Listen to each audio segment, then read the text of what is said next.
Buenos días, hermanos, bienvenidos nuevamente a la iglesia cristiana aquí de la ciudad de Machala.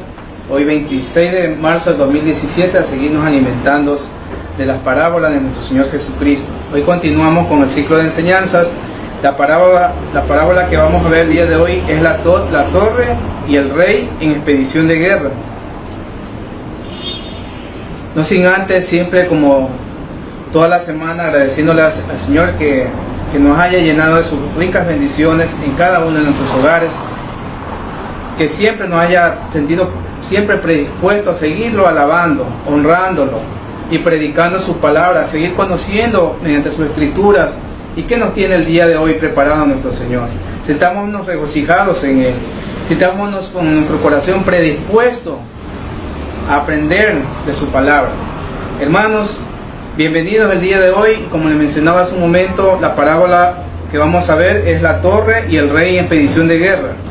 Lo vamos a ver en Lucas capítulo 14, versículo de 28 al 33. Si ustedes nos acompañan con las Sagradas Escrituras, hermanos, abramos y llenémonos de conocimiento de la palabra de Dios. Esta exposición de esta parábola la va a tener a cargo nuestro hermano Ponciano Alba, a quien le vamos a dar la bienvenida para que él nos dé de todo el conocimiento que él haya encontrado sobre esta parábola. Y pidiéndole al Señor que toda palabra que salga de su evangelio sea para conocimiento, aprendizaje, y no solamente ser oidores, sino también hacedores de su palabra, porque el Señor nos pide que nosotros seamos hacedores, aprenderla, guardarla en nuestros corazones, aplicarla, vivir el evangelio y obedecer el evangelio, porque ahí está la palabra sagrada de nuestro Señor y Creador. Hermanos, bienvenidos y démosle paso a nuestro hermano. Hermanos, muy buenos días. En verdad que siempre va a ser muy gozoso cuando nosotros compartamos la palabra del Señor Jesucristo. Nos llena de mucha satisfacción, de mucha alegría. Es por eso de que el día de hoy nosotros vamos a continuar con el ciclo de enseñanza de la parábola del Nuevo Testamento. En esta vez a mí me toca exponer la parábola sobre la edificación de una torre y el rey va a la guerra. Hermano, esa parábola la encontramos en Lucas 14 del 28 al 30. Por favor, acompáñenme para ver qué lo trae el Señor en el día de hoy. Ese mensaje tan profundo que nos da el Señor. Lucas capítulo 14, versículo 28. Dice la palabra del Señor: ¿por qué quién de vosotros, queriendo edificar una torre, no se sienta primero y calcula los gastos, a ver si tiene lo que necesita para acabarla? 29. No sea que después que haya puesto el cimiento y no pueda acabarla, todos los que la vean comienzan a hacer burla de él, diciendo: este hombre comenzó a edificar y no pudo acabar. El otro ejemplo que nos da el Señor aquí, en el versículo 21, dice así: ¿o qué rey, al marchar a la guerra contra otro rey, no se sienta primero y considera si puede hacer frente con 10.000 al que viene contra él con 20.000? Y si no puede, cuando el otro está todavía lejos, le envía una embajada y le pide condiciones de paz. Así pues, cualquiera de vosotros que no renuncie a todo lo que posee, no puede ser mi discípulo. Eso nos está manifestando, hermano, el Señor Jesucristo, que nosotros tenemos que dejar todo para seguirlo a Él. Antes de profundizar esta parábola, vamos a ver el inicio, como quien dice, la previa, cuando el Señor Jesucristo vino y enseñó nuestro ministerio. O sea, vamos a conocer un poquito más a Juan el Bautista, que de acuerdo a la profecía, él tenía que preparar camino al Señor, para que el Señor enseñara al pueblo de Israel. Para ello, hermanos, nos vamos a trasladar a Lucas 3, del 1 al 3. Dice la palabra del Señor. Ya lo tienen, hermano, ¿no? Predicación de Juan el Bautista. En el año 15 del imperio de Tiberio César, el imperio romano, siendo gobernador de Judea Poncio Pilato y Herodes, tetrarca de Galilea, y su hermano Felipe, tetrarca de Iturea y de la provincia de Traconite, y Lisanía, tetrarca de Abilia. Esos son las personas que gobernaban en ese tiempo, tanto en Judea como en Jerusalén y Galilea. 2. Y siendo sumo sacerdote Anás y Caifás, vino la palabra de Dios a Juan, hijo de Zacarías, en el desierto. La palabra entró en Juan el Bautista. Y él fue, mire hermano, y él fue por toda la región contigua al Jordán, predicando el bautismo del arrepentimiento para perdón de los pecados. Eso le había encomendado nuestro Padre Celestial, Jehová, a Juan el Bautista, que le preparara camino. Dice en el versículo 4, como está escrito en el libro de las palabras del profeta Isaías, que dice: voz del que clama en el desierto, preparad el camino del Señor, enderezad su senda,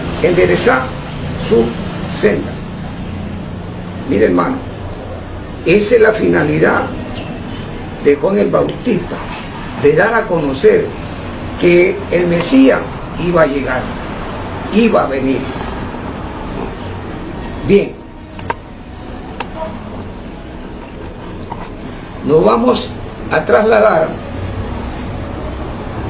al 16, al mismo 3, 16 al 20, respondiendo Juan diciendo a todos: yo a la verdad os bautizo en agua, pero viene uno más poderoso que yo, de quien no soy digno de desatar la correa de su calzado. Él os bautizará en el Espíritu Santo y fuego.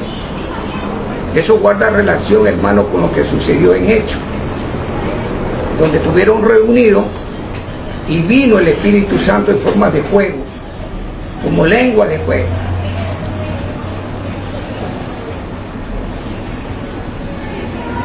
Su aventor está en su mano y limpiará su era y recogerá el trigo en su granero y quemará la paja de fuego que nunca se pagará. Con estas y otras muchas exhortaciones anunciaba la buena nueva al pueblo. Entonces Herodes, el tetrarca, siendo reprendido por Juan a causa de Herodías, la mujer de Felipe, su hermano, y de todas las maldades que Herodes había hecho, sobre todo ellas, añadió además esta, y encerró a Juan en la cárcel. Prácticamente él ya había cumplido lo que le habían dicho, de que preparar camino, que atrás venía el Mesías. Pero vio un acto que no le gustó de Herodes, porque estaba con la mujer de Felipe, y él lo exhortó, y además le dijo otras maldades que había hecho, y por esa situación Herodes lo mandó a la cárcel. Sí, lo mandó a la cárcel.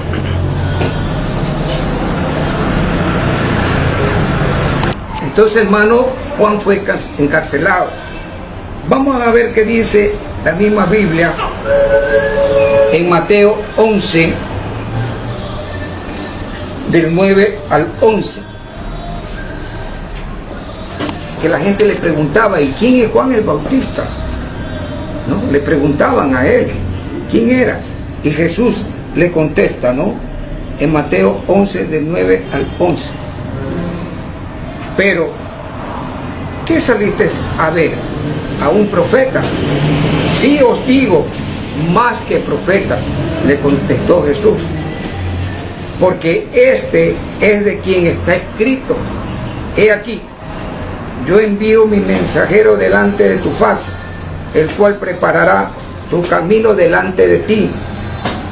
De cierto os digo, entre los que nacen de mujer, no se ha levantado otro mayor que Juan el Bautista, pero él, más pequeño en el reino de los cielos, mayor es que él.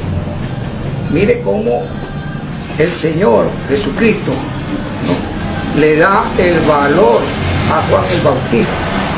¿Sí? Lo considera uno de los profetas mayores, y que en el reino del cielo será uno pequeño.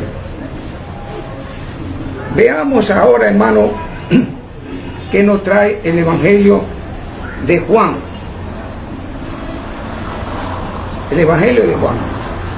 Una vez que ya Juan el Bautista le preparó terreno al Señor, entonces ahora sí el Señor inicia su Evangelio. Y eso lo encontramos, hermano, en Mateo 4, del 12 al 17. Mateo 4, del 12 al 17. Jesús principia su ministerio. Y guarda relación con lo que mencioné antes, que Juan el Bautista lo había Herodes metido preso. Cuando Jesús oyó que Juan estaba preso, volvió a Galilea.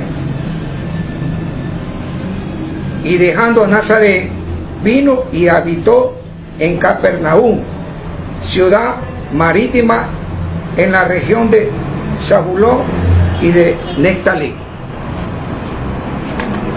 Ahí, entonces, aquí era Neftalí, en este sector, acá era Zabulón. O sea, todo Galilea le pertenecía a las dos tribus de Israel, a Zabulón y Neftalí. Vamos a seguir, hermano. El 14. Para que se cumpliese lo dicho por el profeta Isaías, cuando dijo, escuchen, en el 15, tierra de Zabulón, tierra de Neftalí, camino del mar al otro lado del Jordán de Galilea, de los gentiles. Este es el mar de Galilea. Hace mención las dos tribus de Israel, Zabulón y la tierra de Neftalí. Galilea de los gentiles estaba considerado aquí en ese momento. El 16 dice, el pueblo asentado en tiniebla vio una gran luz, y a los asentados en la región de sombra de muerte, luz le resplandeció. ¿Qué nos está diciendo, hermano? Que Jesús, en el momento que inicia su evangelio es la luz. Llegó la luz en Galilea. Y aquí lo menciona. El pueblo asentado en tiniebla vio gran luz. Lo estaba promocionando Jesús mediante su evangelio. Y a los asentados en la región de sombra de muerte, porque todos sabemos, hermanos, el pecado que es la muerte, el pago del pecado que es la muerte. Y la luz resplandeció en Galilea. Desde entonces comenzó Jesús a predicar y a decir, arrepentíos, porque el reino de los cielos se ha acercado. Él le mencionaba en el momento que él estaba enseñando, lo estaba invitando a que esa gente que estaba en tiniebla con el evangelio que es luz, le estaba pidiendo que se arrepienta.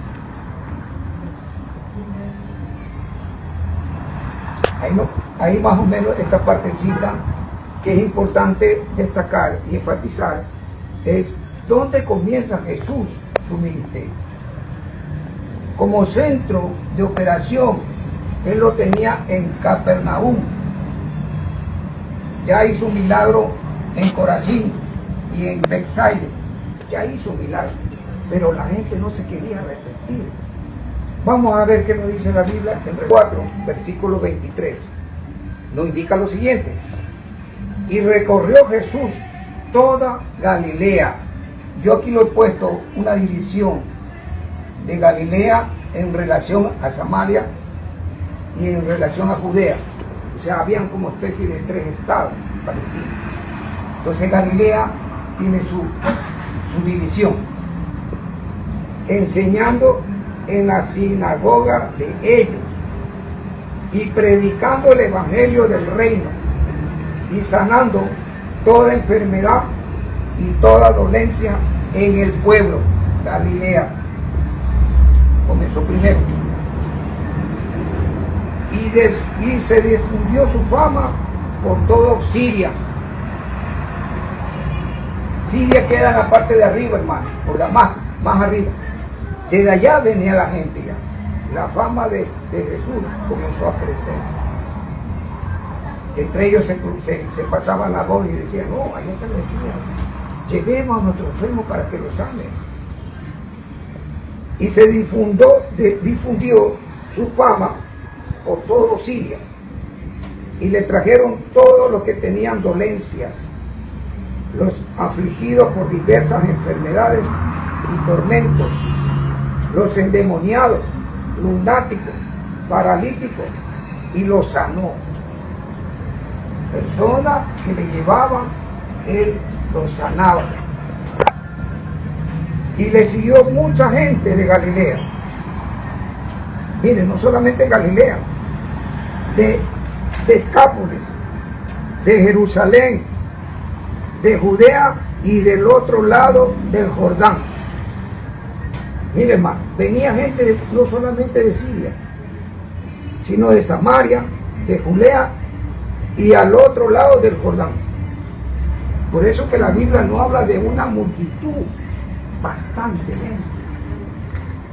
Es por eso que me he dado el tiempo de dibujar el mapa de acuerdo a Palestina en el Nuevo Testamento, para ver que es grande, hermano. Y hay bastantes pueblos donde él iba sanando, iba curando. Entonces, hermano, podemos ver aquí las grandes multitudes que al Señor lo seguían. Estamos hablando de bastante gente, más o menos, y que Dios me perdone la comparación cuando nevó hace en Guayaquil, ¿no? Por cualquier cosa él convoca a la gente, así más o menos, que va gente de todos lados, de todo el Ecuador. Acá igual, pero acá es diferente porque no había camino como lo tenemos ahora, pero la gente llegaba, se daba la manera como verlo a Jesús, tocarlo, llevar a su familiar para que lo cure, y el Señor curaba todo. Pero ¿qué es lo que pasa?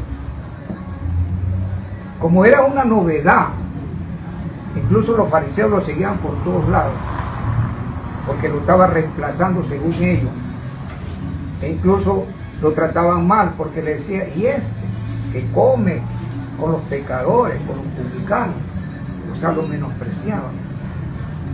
¿Qué pasó, hermano? Nos vamos a ir a Juan 1:11. ¿Y qué nos dice ese evangelio? Nos dice: a lo suyo vino. ¿Qué significa a lo suyo vino? Él vino a curar el alma del pueblo de Israel, al pueblo de Israel, pero no lo recibieron. Y dice: y los suyos no lo recibieron. Imagínense, hermano, no lo recibieron. O sea, no creyeron en él. Veían los milagros, las curaciones, y no creían. No creían que era el Mesías. Pero poco a poco fue adquiriendo su fama. Especialmente los fariseos se sorprendían. Y hay muchos pasajes en la Biblia que incluso le atribuían eso a otra cosa. Pero eso lo vamos a tratar en otro momento. ¿Qué no quiere decir eso, que no lo recibieron? El pueblo de Israel tenía endurecido el corazón. No quería él dejar, por decir algo, la borrachera, las mujeres ajenas, la mentira, matar al prójimo. No quería, ellos querían ser igualitos y no se arrepentían, hermano. Ya vamos a demostrar nosotros en estas ciudades qué nos dice el Evangelio en relación a eso. Bien, hermano, vamos a ver qué lo que hizo el Señor en unas ciudades donde Él tenía el centro de operaciones en Capernaum. En la parte de arriba encontramos las dos ciudades que Él fue y curó y hizo milagros. Y lo menciona la Biblia en Mateo 11, capítulo 20. Si me acompañan, hermanos. El título es Ayes sobre las ciudades impenitentes. La palabra ayes significa aflicción, dolor, lamento. ¿Sí? O sea que la gente gritaba, los endemoniados gritaban, los enfermos se quejaban. Eso significa ayes. O sea, dolor sobre las ciudades impenitentes. Impenitente, ¿qué significa? Que no se querían arrepentir. Querían mantenerse como eran. Tenían endurecido el corazón. Veamos lo que nos dice el versículo 20. Entonces comenzó a reconvenir a las ciudades en las cuales había hecho mucho de su milagro. O sea, él ya estuvo ahí. Como ellos no se arrepentían, a pesar de ver los milagros que él hacía, las curaciones, él volvió a esas ciudades, como lo manifiesta aquí, ¿no?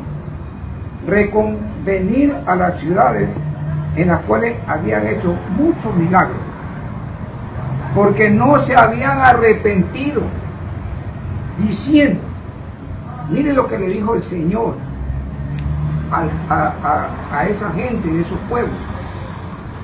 En el 21, ay de ti, Corazín. Aquí lo encontramos Corazín, arriba de Capernaum.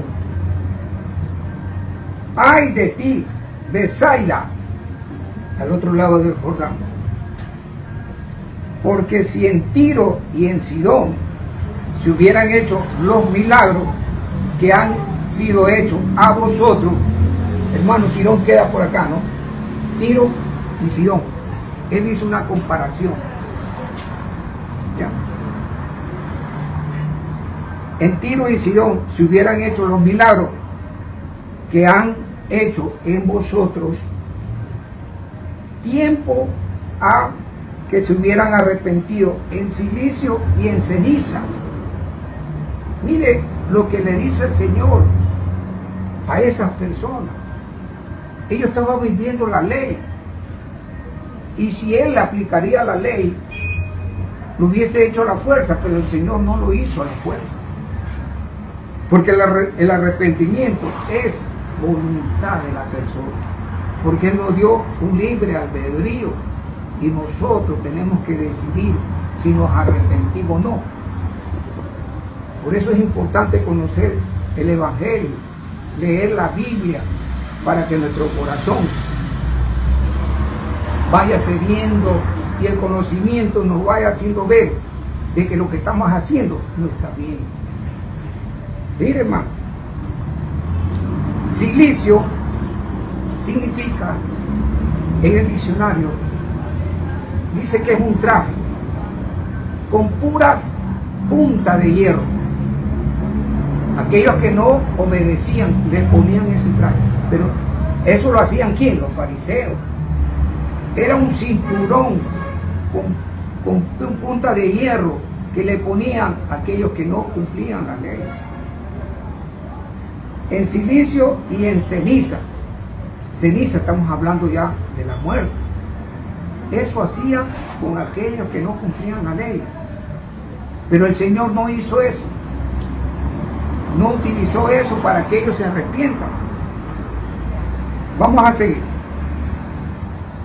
Por lo tanto, os digo que en el día del juicio será más tolerable el castigo para Tiro y para Sidón que para vosotros. ¿Qué nos está dando a entender él? De que ellos van a tener su juicio y va a ser fuerte, más fuerte que en Sidón y Tiro, donde él no hizo milagros. O sea, está bien, no te quieres arrepentir, está bien. Pero llegará el día del juicio y ahí vamos a ver que no va a ser tolerable. Vamos a ver qué le dicen a Capernaum, otra de la ciudad, y era el centro de operación del Señor, en el 23. Y tú, Capernaum, que eres levantada hasta el cielo. ¿Por qué? Porque ahí llegaban los ángeles. El Señor oraba antes de una nueva jornada. Él oraba y le pedía a su Padre que lo acompañe, que le dé el Espíritu Santo de sanación. Entonces, Capernaum, por eso dice aquí, eres levantada hasta el cielo. Hasta el Hades será abatida. Mira, hermano, lo que dice. Que de acuerdo a que no se arrepentían, ni en el Hades la iban a dejar tranquila esa gente. El Hades es la sepultura. ¿Ya? Abatida significa que lo van a hostigar, lo va a molestar, le va a quitar el ánimo. Ni en el Hades, o sea, ni de muerte. Será abatida, porque si en Sodoma, nosotros sabemos lo que pasó en Sodoma y Gomorra, si en Sodoma se hubieran hecho los milagros que han sido hechos en ti, Capernaum, habría permanecido hasta ahora el día de hoy, hasta el día de hoy. O sea, el Señor nos está diciendo que si Él hubiese hecho un milagro en Sodoma, no hubiese desaparecido. En Gomorra igual, no hubiese desaparecido. Pero ¿qué pasó? Desapareció hasta el día de hoy. Entonces le estaba diciendo a la gente, ¿no? Arrepiéntete, pues yo no te obligo, hazlo por tu mismo. Yo no te estoy aplicando la ley, hazlo por tu voluntad. Le decía a esas tres ciudades. En el 24 dice, por lo tanto, os digo que en el día del juicio será más tolerable el castigo para la tierra de Sodoma que para ti. Mire, hermano, esa comparación que hace el Señor. Y ellos lo sabían. ¿Qué pasó en Sodoma? ¿Qué sabían? Entonces, hermano, podemos ver mediante la Escritura cómo el Señor llegó a esos pueblos y predicó su evangelio y le dijo, arrepiéntanse, porque llegó el reino de los cielos. Y ellos no lo hacían. Veían los milagros, no hacían. El Señor sacaba demonios, no lo hacían. Limpiaba a los leprosos, no lo hacía. Resucitó a muchas personas y no se convencían. Por eso en Juan 1:11 lo dice bien claro, a los suyos vino y no lo recibieron. Vamos a ver, hermano, cómo el corazón del pueblo de Israel lo tenía endurecido. Hermano, nos vamos a ir al Antiguo Testamento para ver en ese tiempo cómo el pueblo de Israel tenía endurecido el corazón. El profeta Zacarías, dice en su libro, capítulo 7, versículo 12, dice lo siguiente, al pueblo de Israel: y pusieron su corazón como diamante. Nosotros sabemos, hermanos, que el diamante es una piedra dura que corta el vidrio, durísima. Así ellos pusieron su corazón, para no oír la ley ni las palabras que Jehová de los ejércitos enviaba por su espíritu por medio de los profetas primeros. Mire, hermano, ellos no querían saber nada. ¿Y cómo está la gente el día de hoy? Igualito. Así tiene el corazón, duro como un diamante. ¿Pero por qué está duro? Porque tienen rencor, tienen orgullo, tienen soberbia, tienen ira, enojo, gritan. ¿Por qué? Porque su corazón lo tiene endurecido y eso no le permite cambiar, arrepentirse y buscarlo al Señor. Es duro. Y lo decía Zacarías al pueblo de Israel. Por tanto, gran enojo de parte de Jehová de los ejércitos. Es obvio, ¿no? Él hacía su esfuerzo y la gente no le hacía caso. A lo suyo vino y no lo recibieron. Vamos a ver qué nos dice el Nuevo Testamento en relación al corazón duro. Hebreo 3, versículo 2. Dice la palabra del Señor: mirad, hermanos, que no haya en ninguno de vosotros corazón malo de incredulidad, para apartarse del Dios vivo. Porque es así, hermano. Dentro de las iglesias hay personas que escuchan la palabra, pero todavía tienen problemas con su papá, con su esposo, con sus hijos, y no quieren perdonar. Entonces nosotros tenemos que ver que esa persona no sea así, que se arrepienta, que cambie. Si está aprendiendo el Evangelio le dice que tiene que arrepentirse, no tiene que tener ira, enojo, no tiene que dar en idolatría, en fornicación, en adulterio, en mentira, en codicia. ¿Sí? Ninguno de vosotros corazón malo de incredulidad, para apartarse del Dios vivo. Vamos a continuar, hermano, con otro ejemplo que nos menciona la Sagrada Escritura en el Nuevo Evangelio. Nos vamos a ir a Colosenses 3:23, en lo que tiene que ver con el corazón duro de las personas.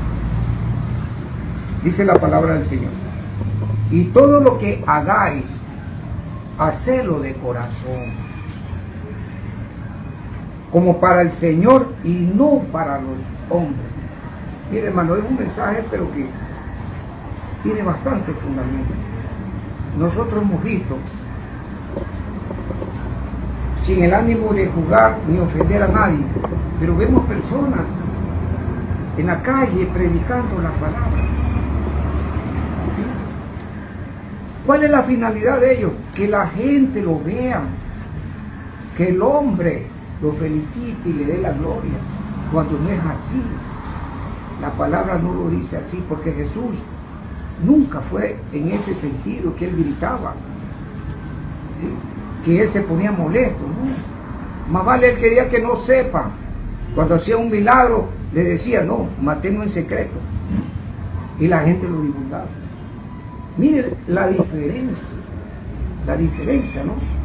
Por eso dice: todo lo que hagáis, hacedlo de corazón, en secreto.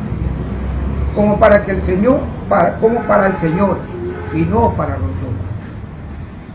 Es un claro ejemplo de cómo nosotros tenemos que hacer cuando servimos a alguien, hacerlo de corazón, lleno así, con el deseo, con alegría, con ese gozo. Bien, hermano, entonces podemos ver, ¿no?, en el tiempo de antes, en el tiempo de ahora, muchas personas tienen el corazón duro, que no quieren dejar la vida que hemos llevado incluso nosotros.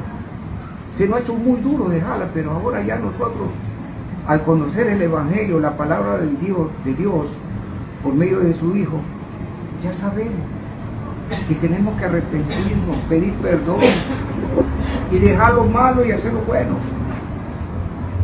Con este antecedente, hermano, y demostrándole en el mapa cómo el Señor Jesús inició su evangelio hacia las personas de todo el pueblo de Israel que no lo recibieron, ¿sí?, que no lo recibieron, pero igual él siguió adelante, porque él tenía que obedecer lo que su padre le había dicho.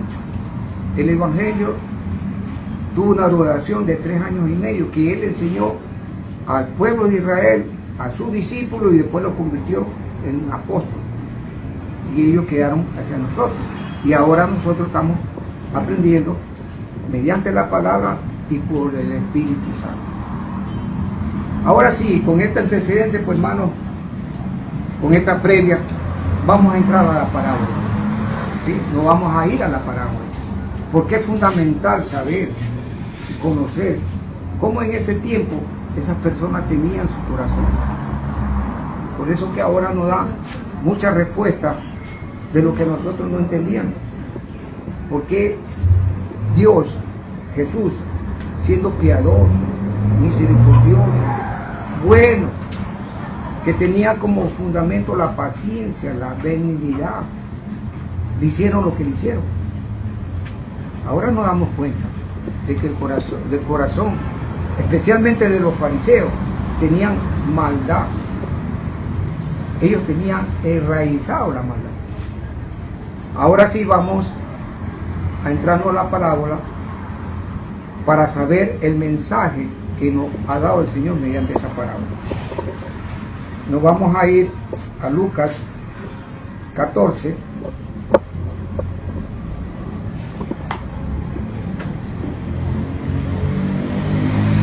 Pero no nos vamos a ir al 28, sino al 25.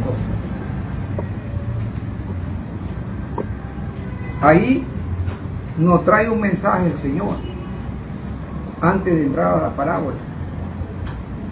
Lucas 14, 25. Lo que cuesta seguir a Cristo. Es el título. Versículo 25. Grandes multitudes iban con él. Ya lo hemos comprobado en el mapa. De todos lados iban y lo acompañaban. Y aquí lo están afirmando, ¿no? Grandes multitudes iban con él. Y volviéndose le dijo. ¿Por qué? Porque el Señor como que dijo, ya, esta gente no entiende. Esta gente ve, escucha y no quiere cambiar. Y le dijo, si alguno viene a mí y no aborrece a su padre, a madre, mujer, hijos, hermanos y hermanas, aún también su propia vida, no puede ser mi discípulo.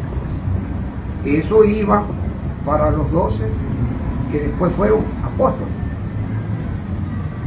y al pueblo de Israel. O sea, tenían que dejar todo, porque en verdad ese es el precio que nosotros tenemos que pagar, dejar todo. Si yo tengo una mujer que no está en los caminos del Señor, ¿qué tengo que hacer? Orar por ella, para que ella algún día se convierta y entienda que es el mejor camino. ¿Qué ha pasado en nuestra familia? Hemos tenido inconvenientes con nuestra propia familia. ¿Sí? Que ellos no quieren entender de que lo que nosotros estamos haciendo es para el beneficio de toda la familia. Si a nosotros nos dijeron que el Evangelio es el conocimiento y por medio del conocimiento nos da sabiduría para enfrentar las cosas que vienen en cada momento y en toda nuestra vida es para hacer lo bueno, no hacer lo malo. ¿Y qué pasa con nuestra familia? Pero bueno, del Señor en los tiempos, y uno por lo menos tiene en su mente y tiene que orar bastante para que ellos también algún día ellos cambien. Nosotros no somos nadie para hacerlo cambiar, porque ya hemos comprobado que el asunto es voluntad, que ni mismo el Señor exige, porque Él nos dio un libre albedrío. La decisión es personal, la salvación es personal. Entonces aquí está, dice, no puede ser mi discípulo. Y en el 27, el que no lleva su cruz y viene en pos de mí, no puede ser mi discípulo. ¿Qué pasó en la cruz, hermano? Al Señor Jesucristo lo crucificaron. Y por ende nos salvó y nos curó de todos los pecados de nosotros. Y su sangre preciosa nos está limpiando, nos va a limpiar a aquellos que no se convierten. Ese es el significado. Por eso dice, el que no lleva su cruz. Hay muchos escritores que también le dicen que la cruz es el Evangelio.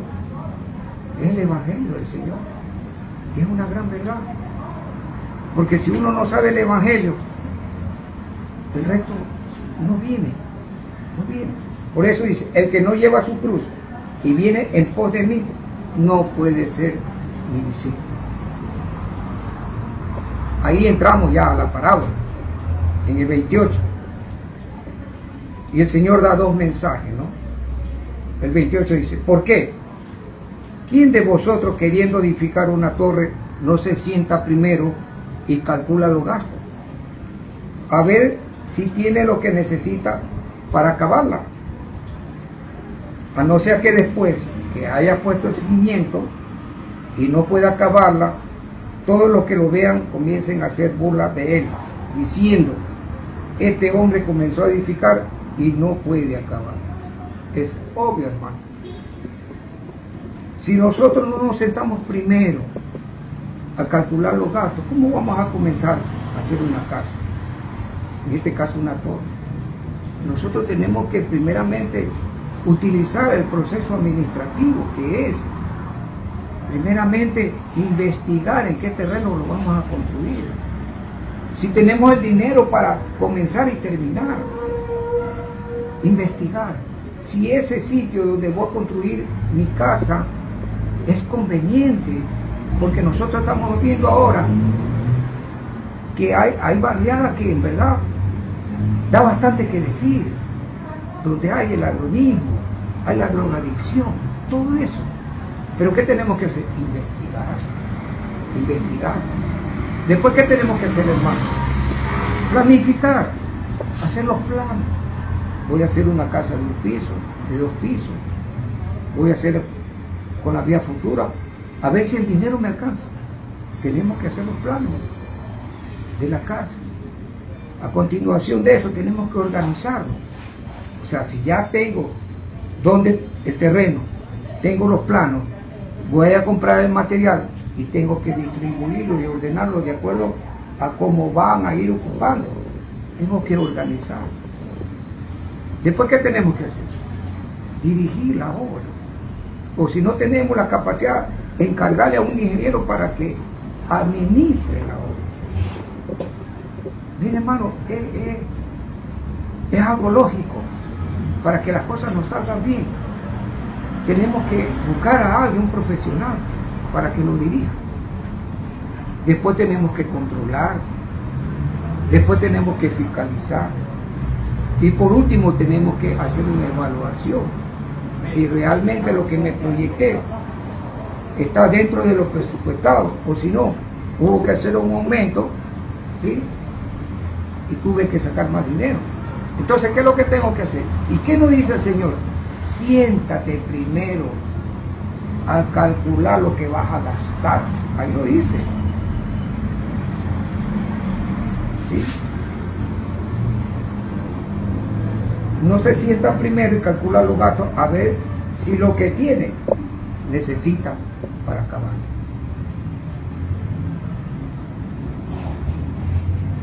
Vamos a tomar el otro ejemplo que nos manifiesta el Señor Jesucristo. Y esto está relacionado, hermanos, con nuestra vida también. Por ejemplo, queremos construir una iglesia y decimos, no, vamos a construirla ahí. ¿Con qué dinero lo vamos a construir? Con nuestra voluntad, no. Tenemos que sentarnos, ver si hay plata, si hacemos préstamos, si tenemos tanto ahorro. Entonces, sumado a eso, podemos hacer nuestra vida también, ¿no? Nuestras vidas, nuestro hogar. Ahorita se me viene en la mente decir, mire, por ejemplo, nuestros hijos. ¿Qué es lo que ha pasado con nuestros hijos? Han hecho todo lo contrario. Primero se casaron y después vieron a dónde voy a llevar a mi mujer. Después vieron qué le voy a dar. Un techo, una alimentación, una educación, una salud, una vestimenta. Y es importante, hermanos, ustedes que tienen hijos menores, deberían ya ir pensando en inculcarle a los muchachos, porque el destino de la vida es, algún día ellos se van a casar, pero tenemos que orientarlos, a decir, bueno, hijo, tú te vas a casar, ¿y dónde la vas a llevar? ¿Qué tienes tú? ¿Tienes un trabajo? ¿Cómo la vas a mantener? ¿Qué le vas a dar? Porque es muy importante, hermano, este mensaje, para que ellos hagan conciencia y vean que es una responsabilidad, porque en el mundo está así. Ya cuando la señorita está embarazada, ahí recién la hacen casar, a veces está la fuerza. Bueno, veamos el otro ejemplo, en el 31. El Señor Jesús hace una pregunta y dice, ¿a qué rey, al marcharse a la guerra contra otro rey, no se sienta primero? Mire más, otra vez, no se sienta primero y considera si puede hacer frente con los 10 que tiene al que viene contra él con 20.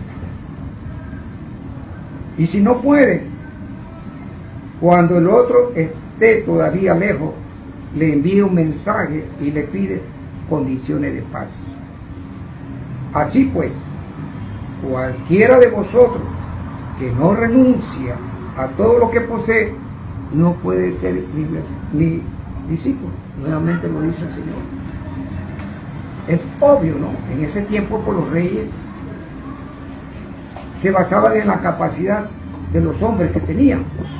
Pero si yo tengo 10.000, el que viene tiene 20.000, coño, lo más prudente, lo más inteligente y lo más sabio es buscar, más vale llegar a un acuerdo y no mandar a su gente a matar. Entonces, siéntate primero, le dice el Señor, y considera de que tú no estás en condiciones de enfrentar a los 20.000. Envía a un mensajero y pídele consejo de paz. Por lo tanto, si no hace eso, pues tampoco eres mi discípulo, dice. Así pues, cualquiera de vosotros que no renuncie a todo lo que posee, no puede ser mi discípulo.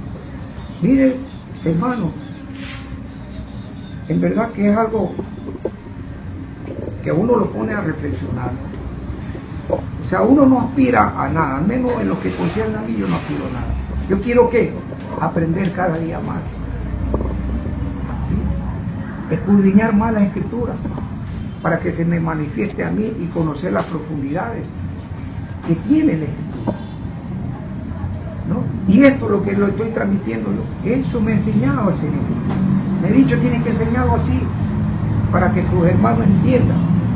Lo he hecho. Y eso es lo que yo aspiro, conocer más, porque uno no aspira a ser pastor, discípulo, que eso ya no se da, porque eso es en el tiempo de Jesús. Ya no, eso no, uno no aspira a eso.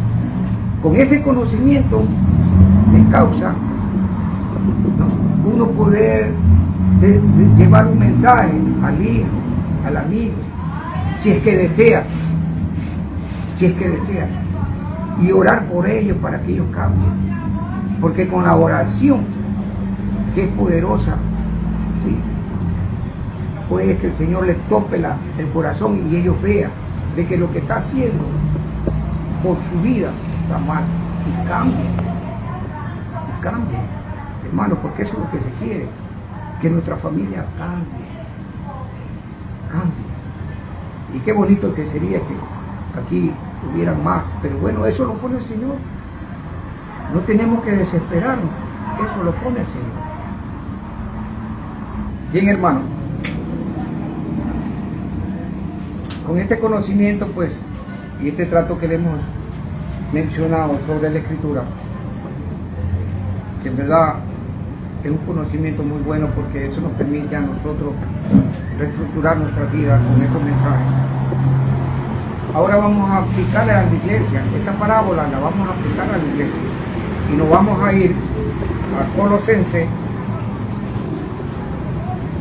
capítulo 3, versículo 5.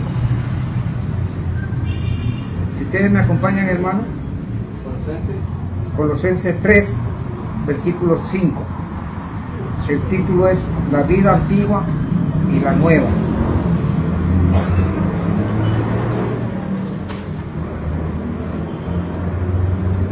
Dice la palabra del Señor: haced morir pues lo terrenal en vosotros, fornicación, impureza, pasiones desordenadas, malos deseos y avaricia, que es idolatría. Mire, todo eso es idolatría.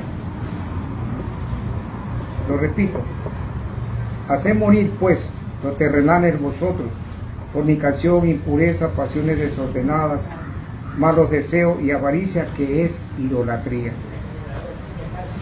Cosas para las cuales la ira de Dios viene sobre los hijos de desobediencia, en los cuales vosotros también anduvisteis en otro tiempo, cuando vivías en ellas. Mire, eso nos está diciendo el Señor a nosotros, en las cuales vosotros también anduvisteis en otro tiempo, cuando vivías en ellas. Pero ahora dejad también vosotros todas estas cosas, como antes le decía: ira, enojo, malicia, blasfemia, palabra deshonesta de vuestra boca. ¿Sí? No mintáis los unos a los otros, habiéndoos despojado del viejo hombre con sus hechos, o sea, sus actos, y revestido del nuevo, el cual, conforme a la imagen del que creó, nuestro Señor, nuestro Padre Celestial, Jehová, se va renovando hasta el conocimiento pleno. O sea, mediante el conocimiento nos vamos a ir renovando, transformando, cambiando, dejando lo malo, haciendo lo bueno, donde no hay griego ni judío, circuncisión ni incircuncisión, bárbaro ni escita, siervo ni libre, sino que Cristo es todo, en todo. Vestidos pues como escogidos de Dios, santos y amados, de entrañable misericordia, de benignidad, de humildad, de mansedumbre, de paciencia. Mire, hermano, eso es lo que se nos hace duro a nosotros, esa paciencia que a veces no la tenemos para nadie, ni para nosotros mismos, porque de nosotros, hasta de nosotros renegamos. ¿Sí? Nos quejamos, que me duele esto, que me duele el otro, que no tengo plata, que no me hace caso, etc. Nos quejamos, no tenemos paciencia. Y como decía el hermano Diego, hay que aguantar con resignación, aguantar todo, ¿no? Claro que no nos vean la cara tampoco, ¿no? Aguantar todo, ya, con resignación, soportándonos unos a otros, perdonándonos unos a otros.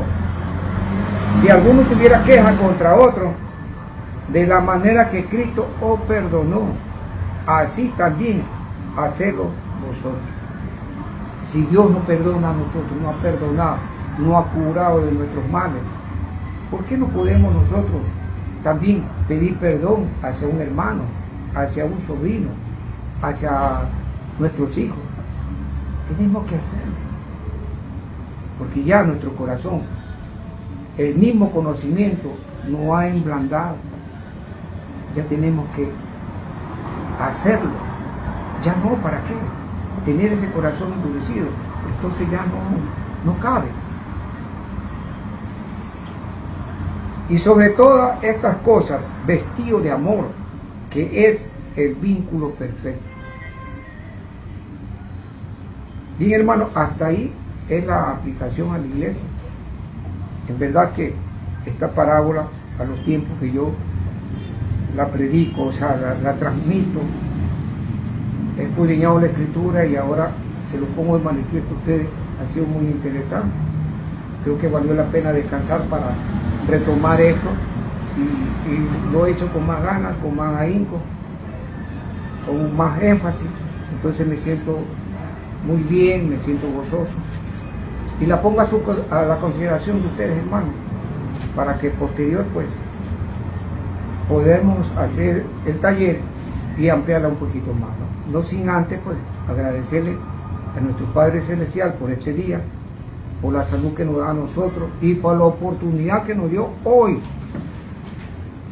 en poder transmitir y escuchar esta parábola que Él me utilizó ahora a mí para yo transmitirle a ustedes. Yo no soy el que la preparo, el Señor. Él, mediante su palabra, porque la Biblia es la voz de Él y yo la estoy transmitiendo hacia ustedes. Agradecerle enormemente a ellos pues por nuestra salud, por nuestra familia, pues, y seguir adelante, hermano. Nosotros como humanos a veces nos caemos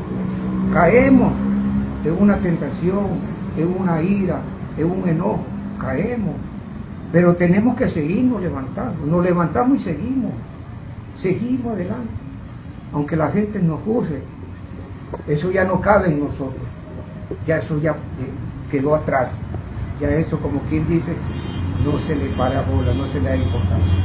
Hermano, está en consideración entonces la parábola y muchas gracias por su atención.